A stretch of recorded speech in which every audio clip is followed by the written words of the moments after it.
greatest startup idea won't get you far if you, in the end, can't really execute.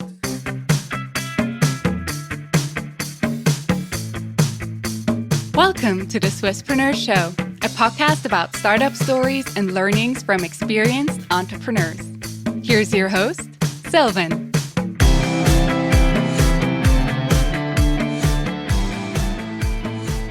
Christof, a very well welcome to the Swisspreneur Show. It's a pleasure and an honor to have you here today. Thank you very much. It's great to be here. You are the co-founder and CIO at Scandit, the leading technology platform for mobile computer vision and augmented reality solutions for enterprises.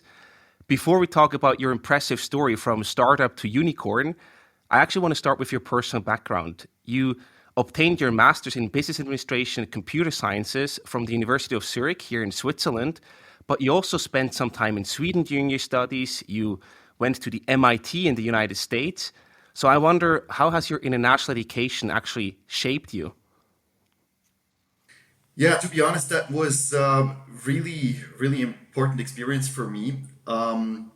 Sometimes I feel that I had no idea back then, before really going international, of what was even possible. The sort of careers that I had in mind for myself when I was an undergrad student, they were really more focused on traditional careers in banking, taking care of some exciting legacy systems at banks, for example. That is something that I actually told my colleagues during my studies that was something that I was interested in. And then when I went to Sweden, my whole experience really changed quite a bit. And I was working very closely with a professor in Sweden who introduced me to research. And that was really the first time when I realized that there was so much more than, that sort of traditional career path that you would typically have in mind back then, or that I would have in mind back then. And I realized that the world of research was super exciting, and that really then led me to a PhD. And the PhD was a super inspirational time for me, a very challenging time as well, but super inspirational in the sense that it really led me to the path of entrepreneurship. So you then actually also spent some time at ETH as a researcher right afterwards. And I also wonder, was it then never the option or the career path for you to become an academic yourself?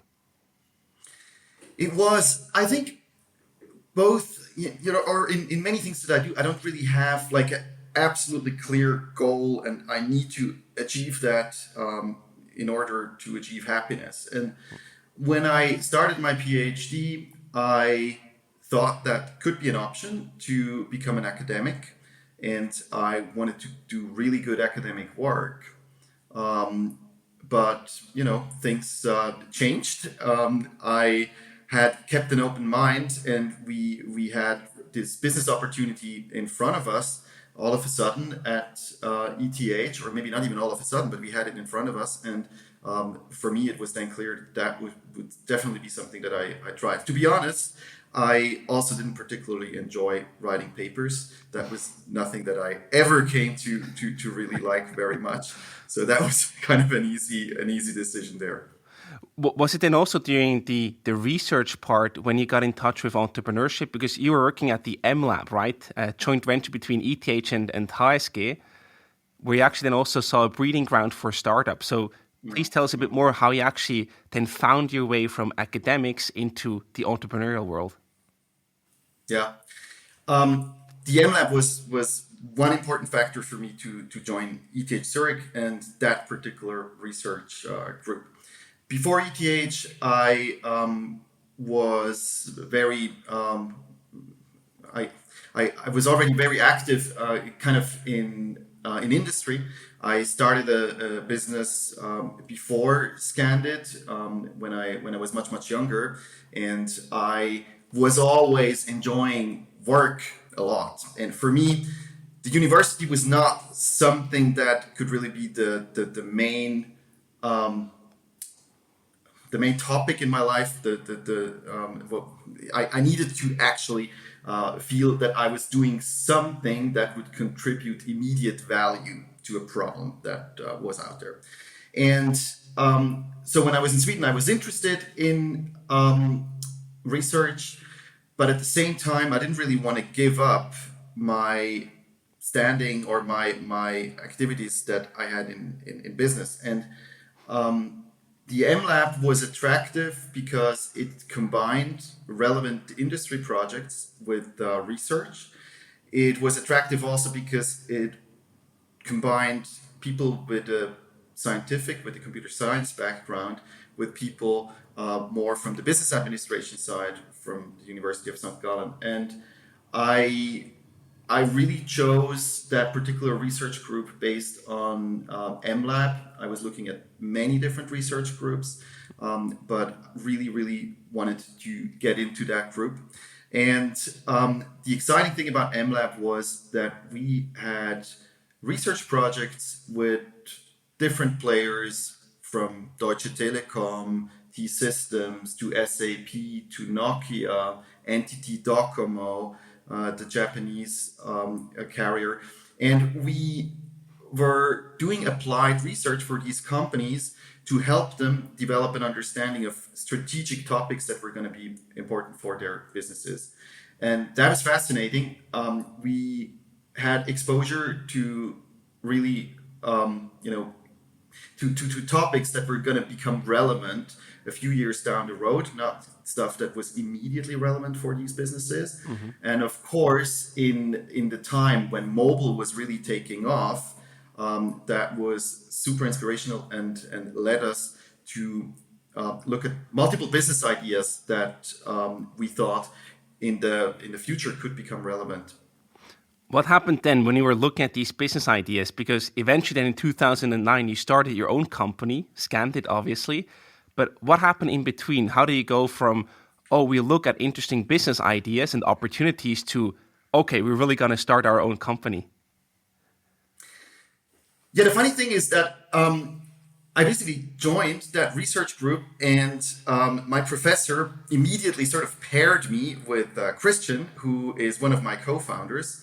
I came into the research group, and I think my professor was under the impression that I was sort of business-minded, mm-hmm. and he knew that Christian was business-minded too. So he made us talk right away. And Christian and I did talk, and I remember it was, I don't know, the first or the second week at ETH when we ended up on the terrace of the Institute building. It was a beautiful autumn day, and we started to discuss business ideas. It was really sort of random. We just sat down and we were like, would be cool to eventually start a business. What ideas have you had? What opportunities do I see? And this was really very random. And we went through so many iterations with different ideas. Some of them made more sense, others made less sense. We sometimes tried to write a little bit of a business plan. Of course, we never really had the time. But the sort of backdrop of that time was that it would make sense to eventually, or it would be cool to eventually start a business. At the same time, we were working on research topics in the field of Internet of Things. Back then, we called it ubiquitous computing, pervasive computing. And the idea, the guiding idea there was that we wanted to make the world around us interactive. So mobile was new, not just cell phones, but stuff like RFID or NFC. Or PDAs even, this was long ago, and we were interested in how we could offer digital services basically in any context of your everyday life.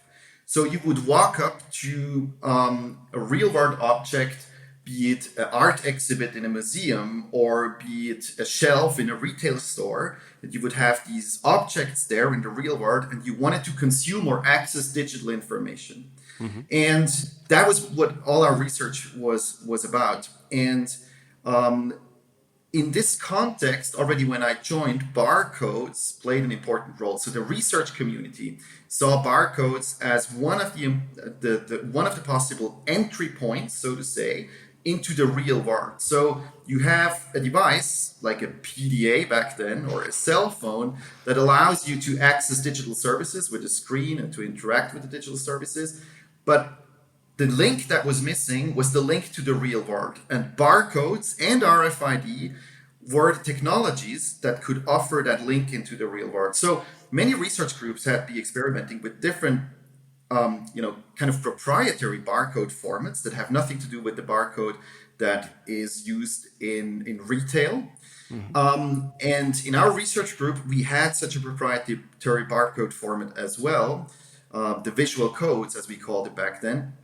And we started to, or one of my first research projects was to play around with those visual codes. And as we were exploring more and more applications around that technology of scanning some type of visual marker or identifier, we started to wonder, what about scanning the ordinary supermarket barcodes, the retail barcodes, with a camera? Camera phones were something new back then, right? So it wasn't that that cell phones would have always had cameras. It was something new, novel to explore, and that's what we did. And in the course of that, we found out that we can actually scan a regular supermarket barcode with this, old clunky Nokia smartphone from back in the day. And that was novel. It was absolutely novel. And we landed a story in the newspaper because that was news and noteworthy. And all of a sudden, we had people approaching us from the industry, wondering what this was all about and inquiring about possible applications. And that's when we realized, okay, this has commercial potential. And from then on, it was still a long journey to really bring this to the customers, because the stuff didn't really work initially. It was obviously research. It worked on a certain type of phone only with barcodes in perfect conditions. It worked only when the lighting was perfect. It was a problem to even deploy the technology onto cell phones, because back in the day you needed to connect your Nokia phone with a USB cable to your Windows laptop, install the Nokia PC suite on your Windows laptop, download the app, and so on. It was a totally different environment. And it was clear that there was potential, but it was also clear that the time was not really right yet, because the practicalities just didn't work out. And so we continued with our research. We spoke to companies, industry partners, and I remember a visit to a Swiss retailer. I don't remember exactly, it must have been the year 2007 or no, before even. And we really sensed that there was so much interest in this, and they were already dreaming of possible applications on the retail in the retail store. But again, we could not get the technology into the hands of our customers potentially. We still started to write business plans. We started to participate in competitions such as Venture Lab, Venture Kick. And what really changed things for us then was the availability of the iPhone. Because all of a sudden you had the notion of apps, where you could just download an app. You didn't need a cable to deploy an app to the cell phone. And when the iPhone was released, basically for us it was clear, okay, now this whole thing that has been bubbling for a long time, and it was clear for us that something was going to come out of this whole thing is now really going to happen. And that's basically when things got really exciting.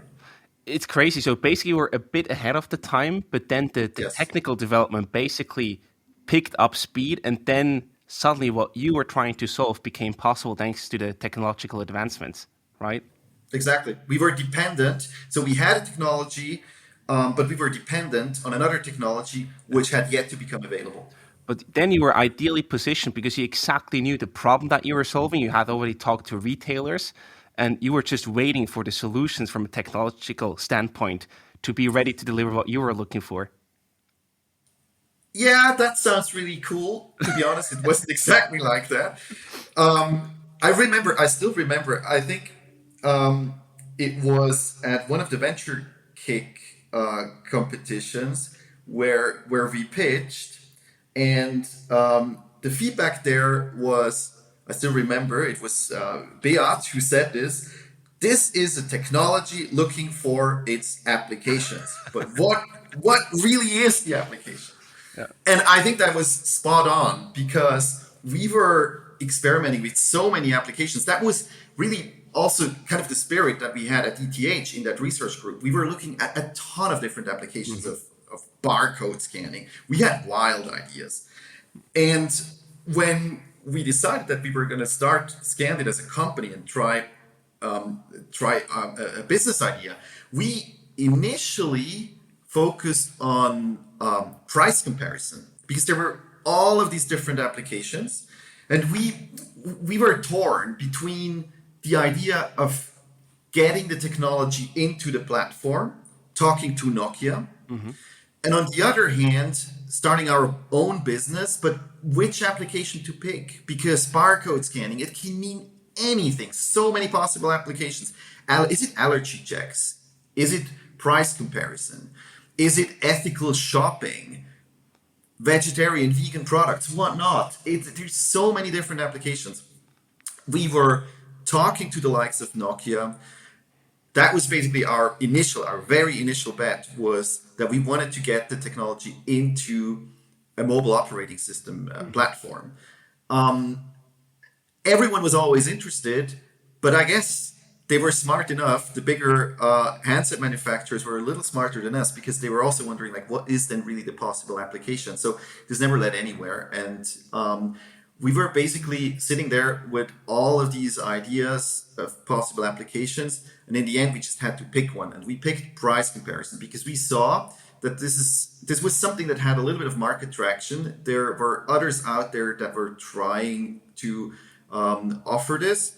And we felt that we had a unique advantage to offer price comparison based on barcodes, but with a better barcode scanning technology. So the essential step of interacting with a real world product would be so much better with Scandit. Our user experience that we could offer would be superior, and that would then allow us to capture the market for price comparison apps in the emerging mobile space. So that was the thesis back then. We did that, and we had a fully functioning, really cool, slick, nicely designed app for price comparison on iOS and Android, and then also on Nokia Symbian. Nokia Windows back in the day. So we covered everything, the entire market. We focused on the US because we felt like that was the largest, most homogeneous environment to launch such a product. We wrote scrapers to collect prices from online shopping websites. We had a price database of 25 million products. Wow. We were ready to launch. Yeah, it was quite an effort to really collect all these prices, and we were ready to launch. I think that was around the year 2011, 10, 11, and we went live with Scandit. The name Scandit actually originates from the branding that we had then. The bandit that steals the best price, so to say. And we had cool branding, and we launched in the US, and we had downloads. I still remember I was sitting there looking at the back end, waiting for the first requests coming in, expecting something like a hockey stick. Didn't quite work out that well. It wasn't exactly the hockey stick, but we had users who started to compare prices with our app, but we realized that in the end, we weren't growing fast enough in this space. We kept the service live for quite a while. We had a growing user base. But we also had lots of people reaching out to us and asking us about scanning technology. So in the end, this app that we launched and that should have become the ultimate business of Scandit was a marketing vehicle. It was a way to really get the technology into people's hands, to discover how well it works, and to make people excited. That was not something that we had planned for, but that's how it turned out. And so many businesses approached us and were asking, hey, where did you get that scanning technology from? We want it as well. We have a different application. And that was the moment when we realized, hey, maybe we need to pivot here, because really, it's like the gold rush, right? The mobile gold rush. When you have the gold rush, you can either dig for the gold yourself or you can sell the shovel. So we decided that we were going to sell the shovel and enable businesses to do barcode scanning and start licensing the technology. We packaged the technology into an SDK, and we did another launch basically in the year 2012 at TechCrunch, where we really went live, positioning ourselves as the mobile scanning company. And then you can suddenly, out of the blue, have the different use cases that you're mentioning, because you just license your software, the scanning technology, to the companies, right? Exactly. Great. Exactly. So along the way, you mentioned Christian, you met at ETH. You also have a third co-founder, Samuel. How did you meet him, and how did he join the co-founding team?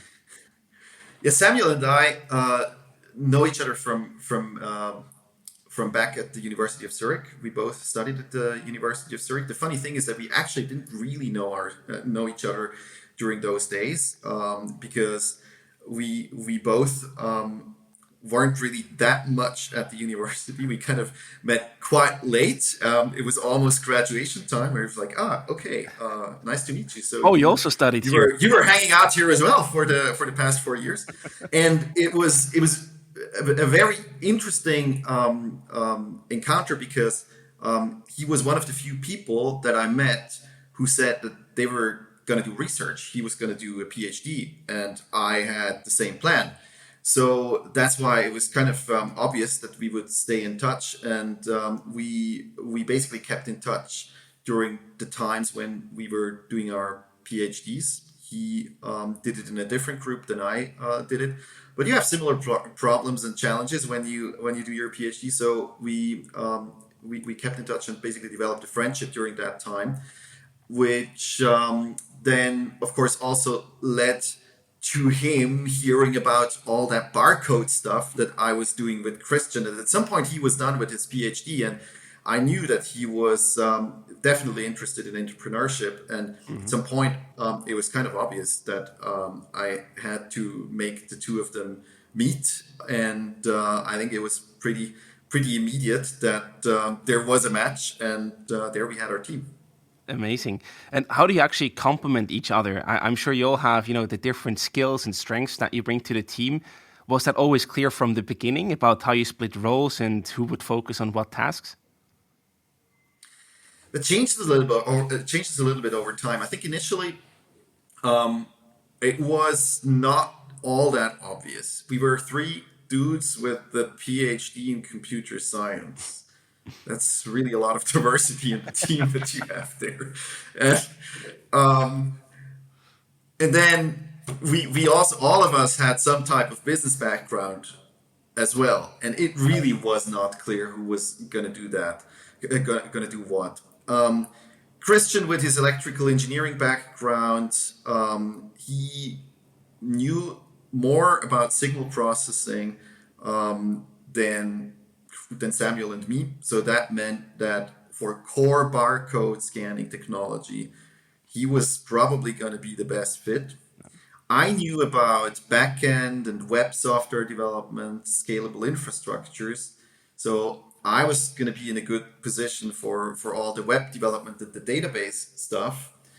And obviously you needed coders, right? We needed to write that software.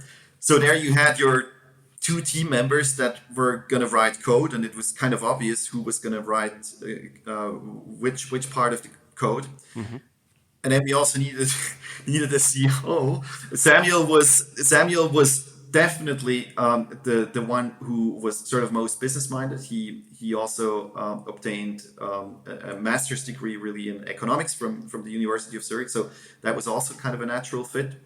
But this then changed over the years. At some point, we realized that we really needed someone who was looking after product strategy. We couldn't just all be coding, and product strategy would kind of naturally emerge. And then Christian offered to take over the position of VP product. And that's what he's still doing today. We decided to split the responsibilities. I was going to move more into engineering management, software development management, and that's how I basically ended up with my role. Initially, I was also doing some COO stuff, and that was mostly motivated by my desire to also be involved with business topics. I love that.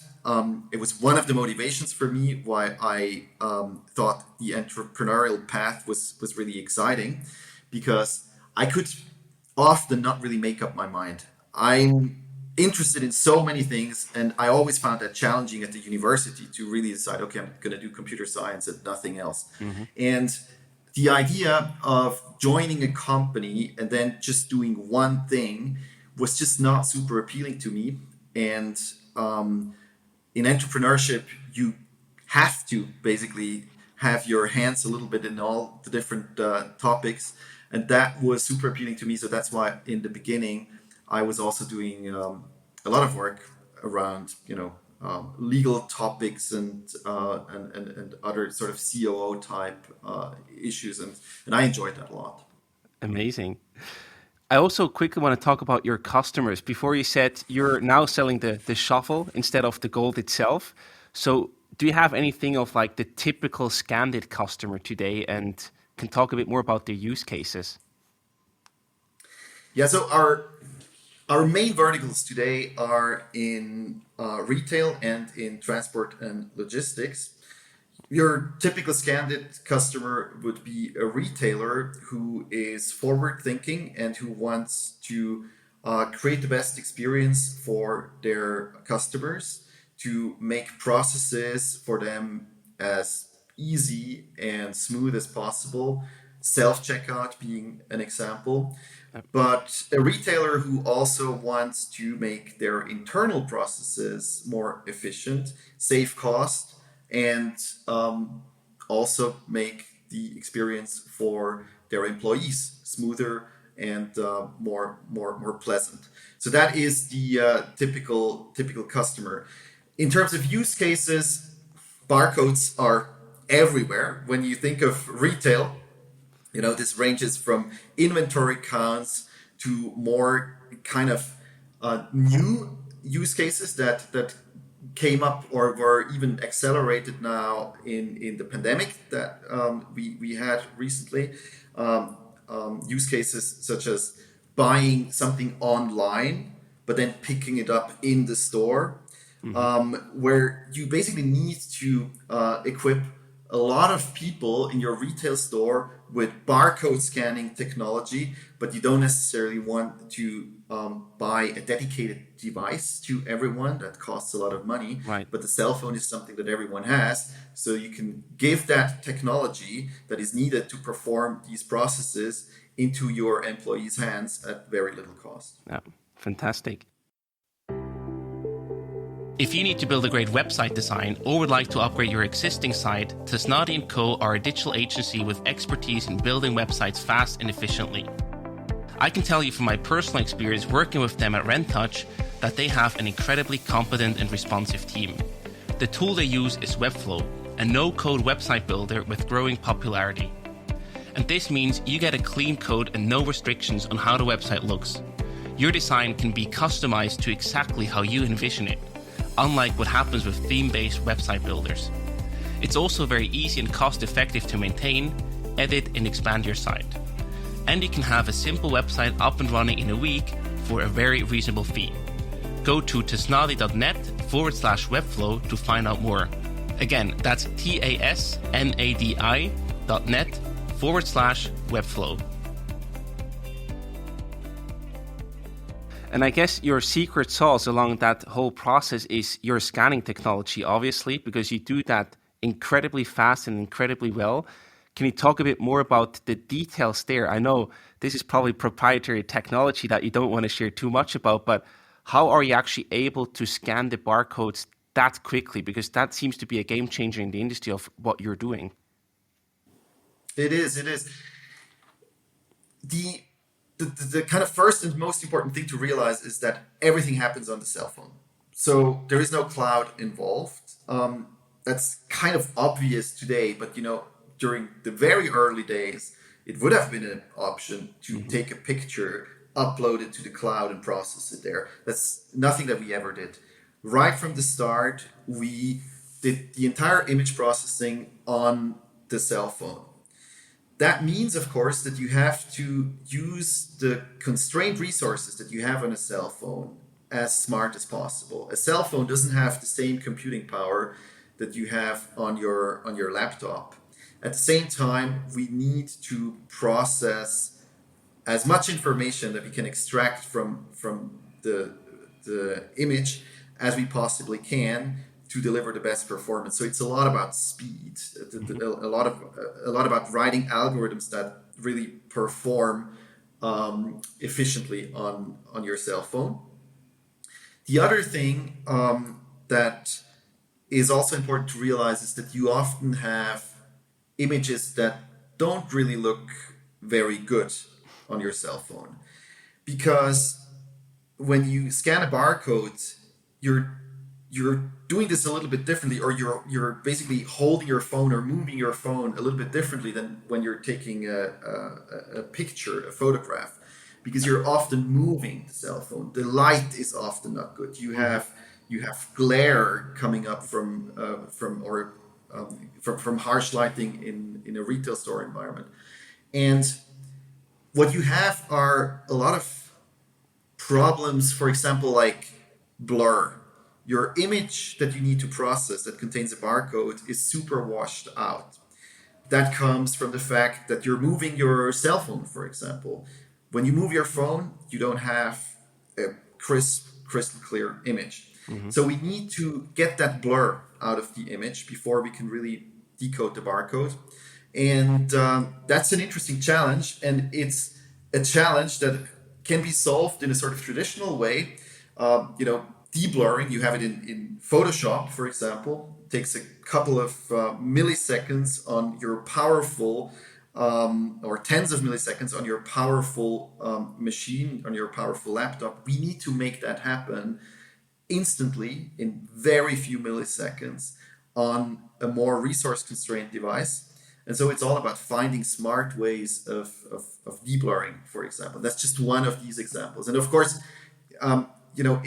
in the beginning, this was all kind of traditional image processing approaches. Now, in the meantime, machine learning has changed this quite a bit, and a lot of this it contains also exciting novel machine learning approaches. Right, and that's probably also the technological part there with the smartphones, because when you started out, the smartphones were even less powerful, much less Yes. powerful than they are today. So I can imagine that must have been a huge challenge to do the resource intense calculations on these not so powerful smartphones. How do you pull that off? Because that's really a big challenge that you had to solve from a technical perspective. Yeah, absolutely. And then, I mean, maybe just for comparison, right? So the initial version that we had of the Scandit software, it worked with images that had a resolution of 360 by 240 pixels. I mean, this is by Yeah. today's standards, this is unbelievable. How do you pull that off? In the end, it's engineering. Engineering is always working on a problem, defining the problem, what really is your problem, what are potential approaches that can solve the problem, evaluating these approaches systematically, be honest about the results, compare the results carefully, select the best approach, rinse and repeat. That's engineering. And Hmm. in the end, I think we have been relatively disciplined in our engineering approach, and that has led to quite stable results and to a continuous path forward where we little by little improve the technology and eventually arrive at a level where we can say, yeah, this is really something that our users and our customers enjoy using. It's all about the usability in the end. But you make that sound almost easy. I mean, imagine from my perspective, from the outside perspective, without having the technical knowledge, this looks incredibly hard to do. And I think what you did is a fantastic job of engineering. So you make it almost like, yeah, we had this discipline, we did this and that, and then we had a good result. You make it almost sound easy, but I can imagine that was really hard and difficult to pull off, no? It is difficult to be disciplined. Yeah. That is true. I, I don't know. Um, yeah, in the end, inspiration is one part, right? Yeah. Inspiration gets you far. It's the same in engineering, but also, with startups in general, right? The best idea, the greatest startup idea won't get you far if you, in the end, can't really execute. And that ability to execute and deliver stable results step by step is what makes the difference in building a company or in building or in solving a complex engineering product. And I think in the end, this is a little bit what is at the core of Scandit culturally also, whether you apply it to business or whether you apply it really to my personal field, engineering. I think that is what shaped Scandit in a sense. Wow. I love that because I think we often hear about the overnight successes, right? But they are not overnight successes. They were like No, 10 years in the making. And that discipline that you mentioned, these small improvements every day, that's what actually leads to an overnight success from the outside. I think that's exactly the right way to summarize it. And Scandit is a very good example to see that it takes time. We have been around the block for a while, and it's not always been easy and not always been obvious, but you just have to keep at it and continuously improve in small steps. Yeah. And yeah, in a sense, it's really also about, could almost say, being a little bit more disciplined than your competitors. Right. Yeah.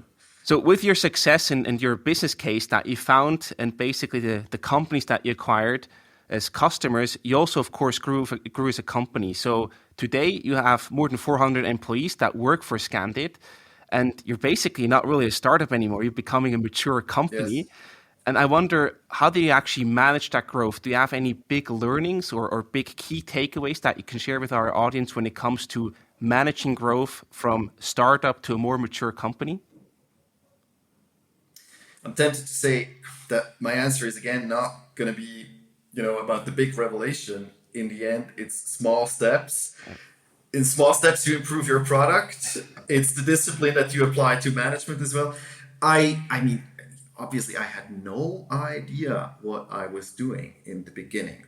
I had my management experience was from my 20s when I was managing, I don't know, a team of 5 software developers, but that was it. And that was long ago, and it was anyway totally different, totally different time. You just start and you use your best intuition. I was very, very lucky to have had really great people on my team initially. Some of the first hires that we made, they have been they were challenging. I had some really good conversations with those people, and actually they're still on board. They're still at Scandit, Great. who have taught me many a lesson about management, where people would simply tell me outright that this was not the right, in their opinion, this was not the right way to manage things. Hmm. And I took the feedback, reflected on it, and changed my approach. In hindsight, they were so right. I had no idea. And I think that has been an important lesson to me. Another important lesson is that you can't control everything. It's a kind of maybe a very, very sort of personal thing that I want to deliver perfect results. And if you want to do that, you easily end up in a situation where you feel like you have to control everything. Yeah.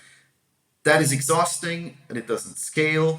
And when you build a company, you have to give that up. I think it's probably an interesting question because initially, to be successful, it takes a little bit of that controlling attitude, because Hmm. you need to be absolutely passionate about delivering the best product. So you really need to be obsessed about the details. But then, as the team grows, you also need to let go and give room for your team members to step up, take up responsibilities, and really be in charge. And that is a transition that you absolutely need to make. Did To you? me, to me in management, what has always been important is to really empower people to take responsibility themselves, and Mhm. that's really for me also today. That's one of the most important guiding thoughts when managing the team, to not get in the way of people, to try to be mindful of their time and let them do their work, and not schedule too many meetings, for example, but to really have faith in the team members that they will figure out what a good way to solve the problem is, and to give them the freedom that they need to explore the right path. Right. Did you also to, develop your leadership skills? Did you also get any help from the outside? Did you work with any coaches or anyone else to sort of get help and develop yourself in that regard? That was relatively late Yeah. that we, as a management team at Scandit, brought in a management coach to help us set up a certain management cadence, for example, the way Mhm. how we report on our metrics and things like that. It was not so much of, kind of personal coaching, and it was really kind of for the entire management team of roughly 9, 10 people at Scandit. Mhm. Personally, I have to say the biggest coaching that I received was from my co-founders. It's the dialogue that you have with your co-founders, or at Mhm. least I was lucky enough to have co-founders where I would often learn a lot from just sharing my experiences with them, receiving feedback, input. How do they see it? How would they approach a certain management issue? So that has been very fruitful for me. Wonderful. And I guess that's also what keeps you going in tough times, because they're always there in every entrepreneurial journey. And if you have a good co-founding team, that's really what keeps you pushing and going in the tough and difficult times. Absolutely, absolutely. Now, if you look at today, there are more than 100 million phones using Scandit. You have offices in 6 different countries and also reached unicorn status with your company. What's next in your world domination plan? Well, we're gonna achieve world domination with ShelfView, our latest product. At least world domination in retail. Let's maybe make it a little bit smaller. Sure. ShelfView is our next a product that we launched earlier this year. It is still an evolving product. The idea is that we want to offer retailers a platform that lets them better understand how their retail floors really look like. What products are out there? Are they labeled correctly? Are they placed in the right spot on the shelf? It's a big problem for retailers that they have products with wrong prices, for example. And what we really do there is that we are placing our computer vision technology, so not just the barcode technology, but really also object detection, OCR technology. We use a combination of those approaches, and we use robots, cleaning robots actually, and we piggyback on those cleaning robots that have cameras to develop an understanding of the shop floor. You could almost say it's like Google Street View, but in real time, with kind of ongoing updates, because the cleaning robots, Right. they're used every night. Hmm. So we have a real time understanding of what's going on the shop floor. And based on that, we can offer these services to retailers that will make them more efficient, but that will also allow them to launch new services for the people who visit the store. You can think of navigating through the retail aisles, for example. So that is the latest thing that we're developing, and of course, me being a techie, I find that super exciting. There's a lot of really cool challenges in there. That sounds mind-blowing. So cool. Amazing. It is. It is. Yeah. Do you also have any IPO or exit plans? Probably you're already getting too expensive to get acquired one day. Yeah. Well, we'll have to see what the future brings for us. Of course, IPO is something that could potentially be an option for us. We're looking at primarily creating value for our customers. We believe that if we do that, we will be an attractive target for a potential acquisition or a potential IPO. Could be a cool IPO story as well. Of course, IPOs are exciting because you retain your identity as a company, and we really need to focus on creating customer value, because that will make us successful economically, and with that success, all the options will be on the table. Very exciting future ahead of you, for sure. What are your plans personally? Do you plan to, stay in your role because you have, again, many more technologies and use cases to build? Or do you also have other plans to, for example, focus more on investing in startups or doing something differently? I mean, it's the old saying, but you're really attached to your company. Yeah. you know, you started with 3 guys. Now we're approaching 500 people, and it's been a long time. And Scandit is dear to me, so I'm not going anywhere. I'm also really happy in the role that I have today. Of course, there's a lot of cool engineering challenges ahead of me. I can still learn a lot. The team is still growing, and the challenges ahead will be slightly different, right? Kind of being more on the growth and management side. I'll continue doing this for as long as I can create value, hopefully. Who knows? At some point, there might be someone else who does a better job at this. This is how it goes, right? When you build companies. But I'm perfectly happy where I am, and I'm looking forward to facing these challenges. Amazing. Christof, to wrap up today's episode, we also have prepared some rapid fire questions for you. So I'm going to either give you a choice between different options or a short question, and you have to answer in one sentence. You ready? All right. Where do you go to think? To the forest on Uetliberg.